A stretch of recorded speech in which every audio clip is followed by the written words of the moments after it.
여호와께로 돌아가자, 이 말씀으로 오늘 여러분과 나눌 터인데요, 주님께 되돌리는 삶입니다. 주님의 품에 거하는 삶을 의미하게 되는 겁니다. 세상 가운데 사는 것이 아니라 우리의 눈과 생각과 마음이 다 다른 곳에 빼앗겨 있는 것이 아니라 여호와께, 원래부터 우리는 여호와 하나님으로부터 출발했던 삶입니다. 그것을 다 잃어버리고 사는 이 땅 가운데 있는 우리의 삶을 다시 되돌리자는 겁니다. 하나님 품에, 하나님의 사랑 안에, 그 은혜 안에 다시 살아가는 것, 여호와께 돌아가자, 그 하나님의 은혜를 다시 회복하자, 그 말씀을 오늘 여러분과 좀 나누려고 합니다. 우리의 삶에는 돌이킴이 필요합니다. 회개가 필요합니다. 구원의 감격이 있어야 됩니다. 기뻐하며 감사하며 그런 회복을 우리의 삶 가운데 모든 것을 누리면서 살게끔 하나님이 이미 우리를 축복하셨습니다. 그 복 안에 우리가 살고 있는데 그런 축복된 삶을 살지 못하고 있기 때문에 하나님께서는 여러 선지자를 들어서 우리에게 선포하십니다. 여호와께 돌아오라, 돌이키라, 잃어버렸던 것을 되찾으라, 그리하면 내가 너희를 회복시킬 것이다 라고 이렇게 우리에게 여러 곳에서 말씀을 주고 계십니다. 왜 그런 말씀을 주십니까? 하나님이 원하시는 삶으로 내 삶을 되돌려 놓고자 하는 겁니다. 그만큼 하나님이 우리를 사랑하신다는 것입니다. 그것이 복된 삶이요, 그것이 하나님이 기뻐하시는 삶이기 때문에 그렇습니다. 하나님이 기뻐하시는 삶, 우리의 기쁨이 되어야 되지 않겠습니까? 하나님이 은혜가 우리를 주시는데 우리가 감사 영광 올리며 살아야 될 것이 아닙니까? 세상 가운데 있었던 우리의 모든 것들을 하나님께 돌이켜 집중하여 하나님만 바라보라, 그 말씀을 오늘 우리에게 주고 계신 것입니다. 믿음의 성도들은요, 신앙인들은 혹여 잘못된 길, 방황의 길에 잠시 하나님을 떠나 살 때도 있습니다. 왜 없겠습니까? 그런 삶이 인생 가운데 있을 수 있죠. 그런데 하나님께 돌아왔을 때 이전보다도 더 큰 은혜와 기쁨과 감동과 감격을 우리는 경험하면서 살지 않습니까? 회개하였더니, 주께 돌이켰더니, 주님의 뜻을 온전히 알게 되었더니 더 큰 은혜를 우리에게 주시고 계시다는 것을 우리는 고백하며 살고 있습니다. 우리의 인생은 때로 힘들고 지치고 아프고 괴로운 일들이 많은 인생입니다.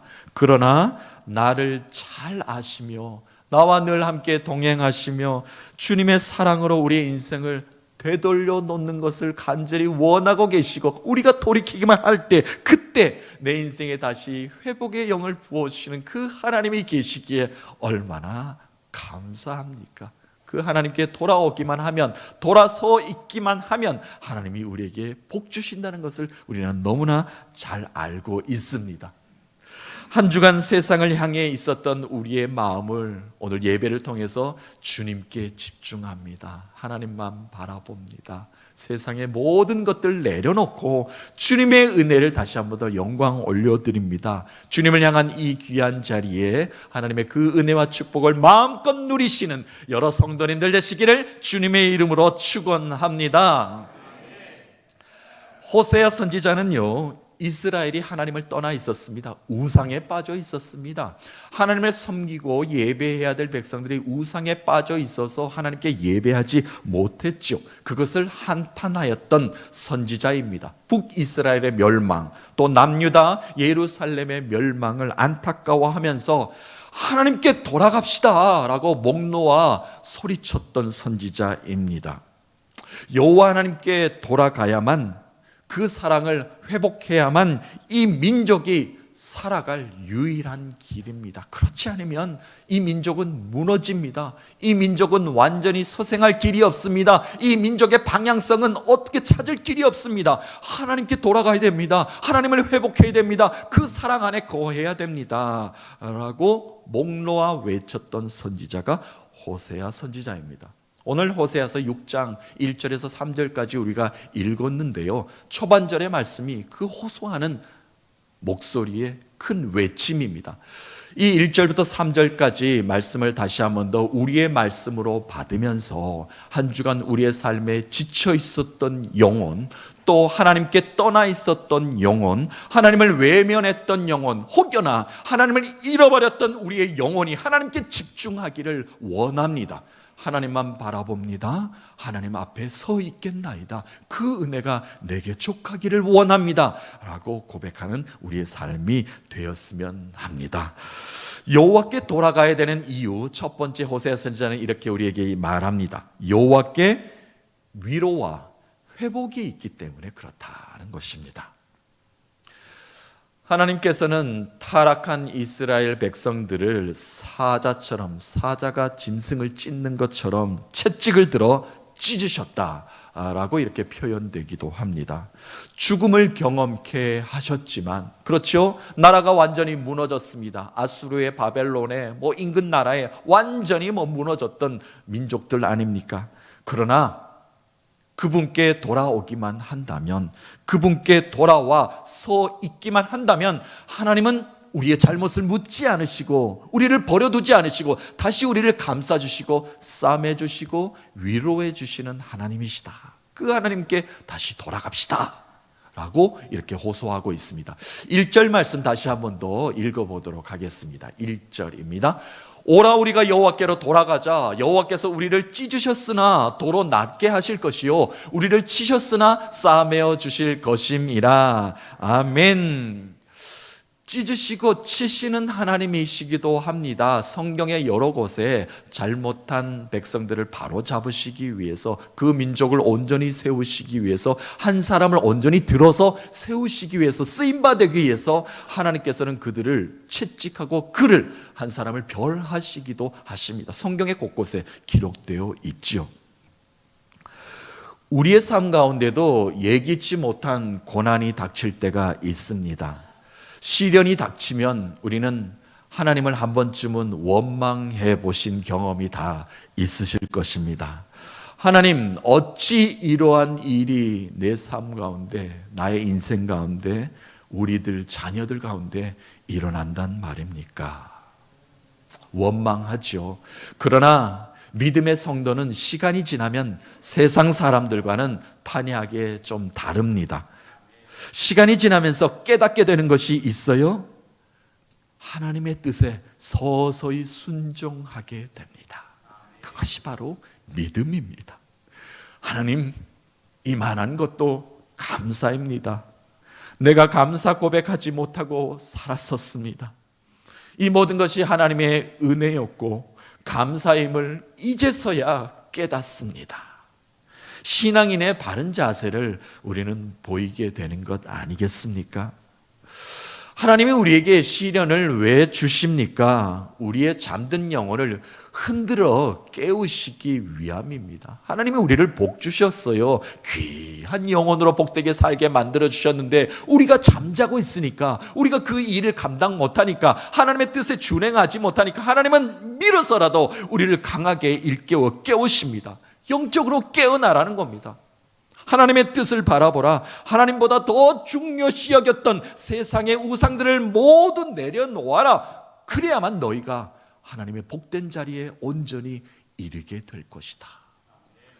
그것을 깨닫지 못했던 우리들을 일깨우시기 위해서 우리를 가끔은 찢으시고 우리를 또한 치시는 하나님을 경험할 때가 있습니다.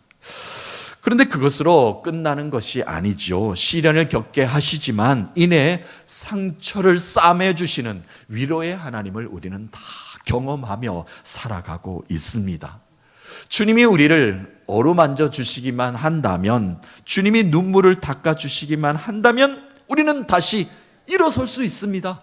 다시 웃음을 되찾을 수 있습니다. 다시 사랑으로 안아주시는 그 하나님을 진정으로 우리가 경험할 수 있게 된다는 것입니다. 사랑하는 성도 여러분, 진정 여호와 하나님께 돌아가십시다. 상처난 나의 몸과 마음을 싸매주시고 치유하여 주십니다. 그 사랑을 경험하시는 예배 자리에 앉으신 여러분 되시기를 주님의 이름으로 간절히 축원합니다.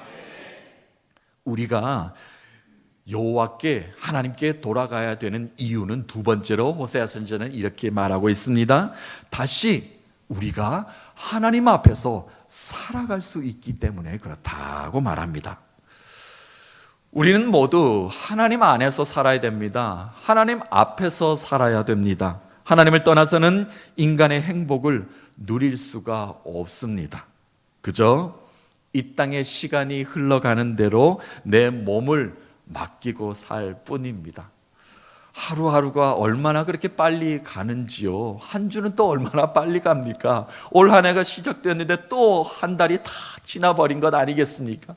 흘러가는 시간 속에 그냥 내 몸을 맡길 뿐입니다. 우리가 계획했던 것 다 이루셨습니까? 이루지도 못하고 지나갈 때가 많이 있죠. 세상의 시간은 우리가 잡을 수가 없습니다. 그냥 지나갑니다. 내 뜻대로 조정해 보려고 하지만 되지 않습니다. 그 안에 복을 누리려고 하지만 그 복은 그냥 쫓아가 버리고 맙니다. 아무리 따라가 보자 그 복은 내 복이 될 수 없다는 것을 우리는 깨닫게 됩니다. 그러나 우리가 하나님 시간 안에 살게 되면요, 하나님의 뜻 안에 살게 되면요, 하나님의 사랑 안에 살기만 한다면 하나님이 우리를 회복해 주시는 그 영이 우리의 삶에 가득하게 될 것입니다.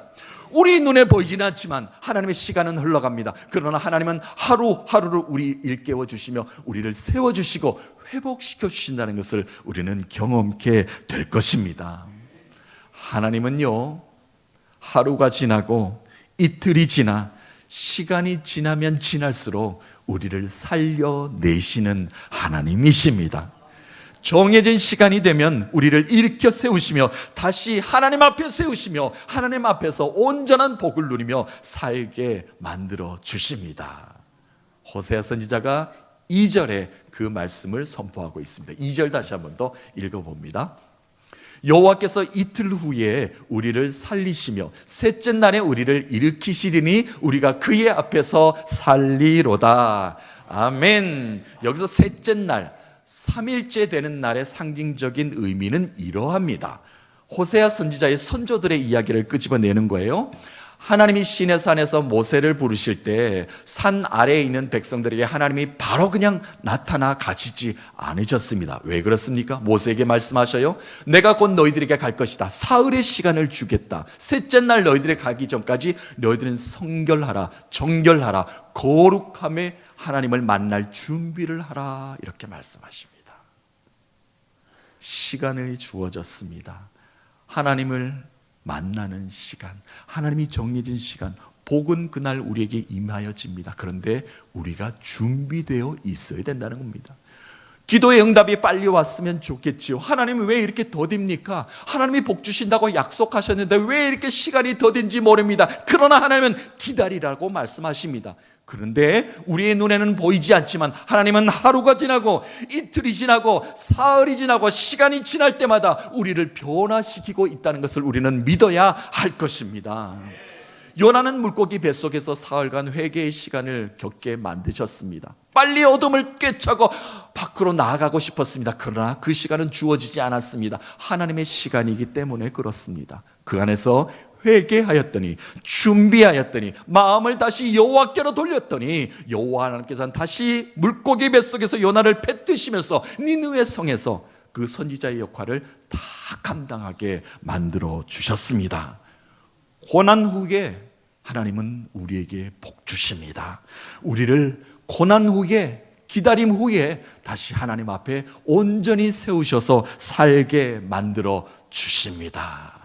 그 은혜가 여러분에게 있기를 간절히 소원하며 축원합니다.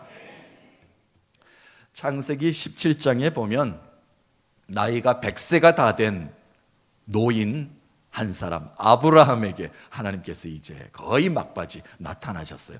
아브라함은 일찌감치 하나님을 만난 사람이었습니다. 본토 아비집을 떠나 내가 분부한 모든 곳에 가서 너는 정착하여 살라. 너가 복이 될 것이다. 그렇게 만들어 주셨습니다. 어려운 상황 가운데서도 열국의 아비가 되게끔 만들어 주셨죠. 아브라함을 아브라함이라고 이름까지 고쳐주시면서 많은 사람들에게 지도자로 세워주셨습니다. 이제 부러울 것이 없습니다. 그렇죠? 부자가 되었습니다. 가축도 많습니다. 종도 많습니다.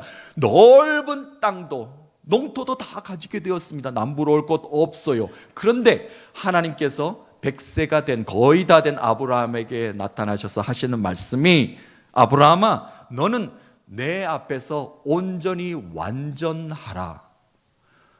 인간의 눈으로 봐서는 아브라함이 다 완전해진 것 같습니다. 완벽합니다. 그런데 다시 한 번 더 완전하라라고 말씀하고 계십니다. 내 앞에서 완전하라 이 말씀을 하셔요.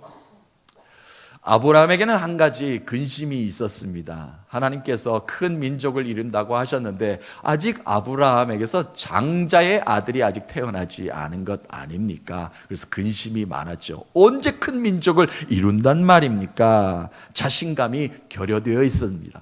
그런데 하나님께서는 그 마음을 아시고 이제가 100세가 되었으니 시간이 되었으니 하나님께서 아브라함에게 본격적으로 축복하시는 말씀이 가득합니다. 아브라함은 100세까지 기다리는데 얼마나 지겨웠을까요? 지칠 만도 합니다. 하나님이 복 주신다고 하시는데 아직까지 이게 무언가 아내 사라는 피식 웃기만 했습니다. 그런 일들이 있었지만 하나님은 다시 한번 더 선포하십니다. 나의 앞에 온전히만 서 있어라. 내가 너를 심히 번성케 할 것이다. 내가 내게서 민족을 세울 것이며 너의 후손 중에 왕을 세울 것이다. 너와 나의 언약은 후손들의 것이 되어 내 후손들이 복이 될 것이다. 가나안 땅을 주어 큰 기업이 되게 할 것이며 내가 너희들의 하나님이 될 것이다. 그러므로 너는 내 앞에 온전히 서 있기만 하라. 내가 이제 아들을 줄 것이다. 하나님께서 아브라함에게 하신 말씀은 마지막까지 그겁니다. 너는 내 앞에 온전히 서 있기만 하라.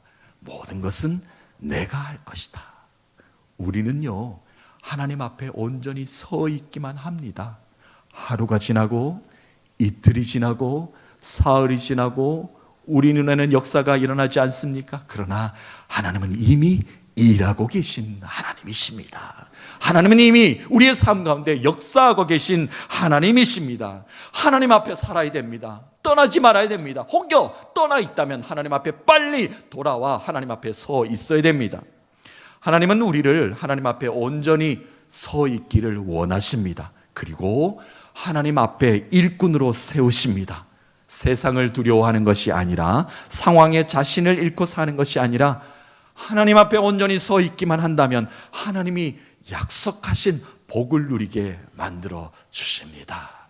사랑하는 성도 여러분, 여호와 하나님께 돌아가 온전히 그 앞에 서십시다. 복된 삶의 근원의 삶을 사시는 여러분들 되시기를 살아계신 예수 그리스도의 이름으로 축원합니다. 그러므로 그 하나님께 돌아가자라고 이렇게 호세아 선지자는 선포하고 있는 겁니다. 하나님께 돌아가기 위해서는 우리가 어떻게 되는가? 마지막 3절에 보니까 힘써 우리가 하나님을 알자라고 권면하고 있습니다. 힘써 하나님을 알아야 된다. 하나님을 알기 위해서는 그저 되는 것이 아닙니다. 우리의 노력이 필요해야 됩니다. 땀을 흘려야 됩니다. 하나님을 더 알기 위해서는 우리가 충성, 봉사, 헌신해야 됩니다. 그래야만 하나님이 명령하시는 그 사명이 무엇인지를 우리가 깨닫게 되는 겁니다. 우리에게 명령을 주셨어요. 매뉴얼은 주셨어요. 그런데 그대로 행하지 않으면 무엇이 그것이 효능이 있겠습니까? 우리가 힘써 하나님의 뜻이 무엇인지를 알아야 됩니다. 다시 말하면 여호와를 전심으로 사랑하는 마음이 우리의 마음속에 있어야 된다는 겁니다. 사랑하면 어떻습니까? 그 사람이 무엇을 좋아하는지, 무엇에 관심이 있는지 우리가 더 그것에 집중하지 않습니까? 하나님이 우리를 사랑하신다는 것을 우리가 너무나 잘 알기에 우리 또한 하나님을 사랑합니다. 고백은 하지만 그 사랑에 하나님이 무엇을 좋아하시는지, 하나님의 관심은 어디에 있는지, 하나님의 뜻하신 바가 어디에 있는지 우리가 더 사랑으로 하나님께 집중해야 된다는 것입니다. 그 말씀으로 오늘 마무리가 됩니다. 3절 말씀 한번 읽어보겠습니다. 그러므로 우리가 여호와를 알자, 힘써 여호와를 알자. 그의 나타나심은 새벽빛같이 어김없나니 비와 같이 땅을 적시는 늦은 비와 같이 우리에게 임하시리라 하니라. 아멘. 하나님의 사랑은요, 비록 어제는 어둠이었지만 시간이 지나면 아침에 눈을 뜨면 새벽이면 어김없이 비춰오는 빛과 같다라는 것입니다. 또한 봄철이 되면 땅을 적시고 농작물이 결실하도록 만들어주는 늦은 비와 같다. 자연의 변함없는 원리처럼 확실한 시간에 또한 확고하게 나에게 유익함을 주는 것이다. 그 하나님을 알아야 된다. 그 사랑을 알아야 된다. 그것을 알도록 노력하자, 힘쓰자라고 권면을 하고 있습니다. 그런데 우리는 하나님을 알아야 되는데, 힘써 하나님이 누구신지, 그 사랑이 무엇인지를 알아야 되는데, 우리의 지식은 세상을 향하고 있습니다. 세상에 더 많은 것들로 우리는 알고자 노력을 많이 하지요. 세상의 지식을 습득하신 것이 큰 자랑거리로 삼습니다. 또한 세상의 지식을 아는 것이 부와 명예의 첫걸음이다라고 우리는 생각을 하고 있습니다. 그런데 세상의 지식은 잠시 잠깐 우리에게 유익함을 줄 뿐이지, 문화와 문명이 바뀌면 버림받는 것이 세상의 지식이기도 합니다. 아무것도 우리의 삶을 영원한 유익함으로 이끌지를 못합니다. 세상의 지식은요, 그냥 창고에만 축적되어 시간의 흐름 속에 갇혀진 지식에 불과합니다. 잠시 잠깐 우리가 빼서 쓰고 다시 버림받는 것이 세상의 지식이죠. 또한 팽창하고 증식에만 관심이 있어서 누구에게도 유익하지 않는 무의미한 플랫폼으로 가득합니다.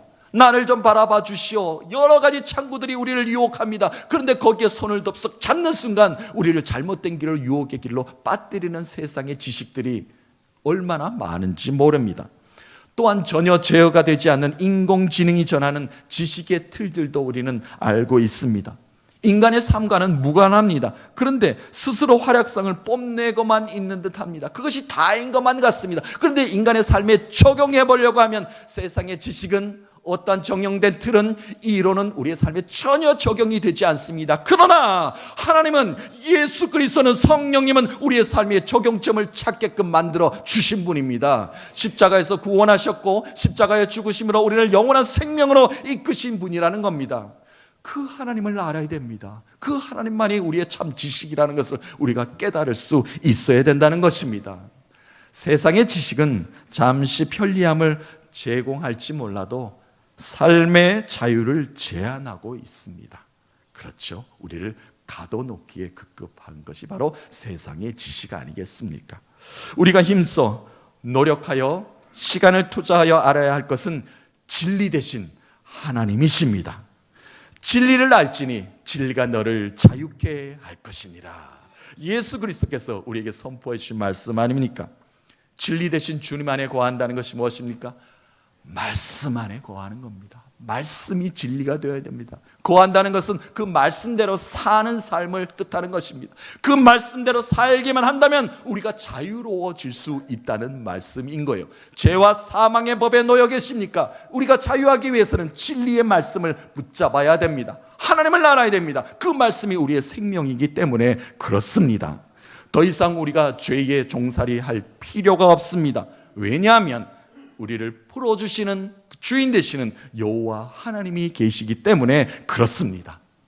사랑하는 성도 여러분, 오늘 말씀을 좀 정리해 봅니다. 여호와 하나님의 품으로 온전히 우리가 돌아가야 합니다. 왜냐하면 사랑의 위로와 평안이 그곳에서 우리를 기다리고 있기 때문에 그렇습니다. 코람데오, 하나님 앞에서 다시 우리를 살아 숨쉬게 만들어 주실 것입니다. 그 하나님을 힘써 아시면서 사랑하며 풍성한 은혜로 우리를 채워주시리라 믿습니다. 이 한 주간 여호와 하나님의 참사랑과 진리를 깨달아서 그 은혜 감격을 노래하시는 믿음의 성도님들 되셔서 하나님만 바라봅니다. 하나님 앞에 섭니다. 내 삶을 돌이켜 하나님께만 집중합니다. 그 삶의 풍성한 은혜를 누리시는 모든 권속들 되시기를 예수 그리스도의 이름으로 축원합니다.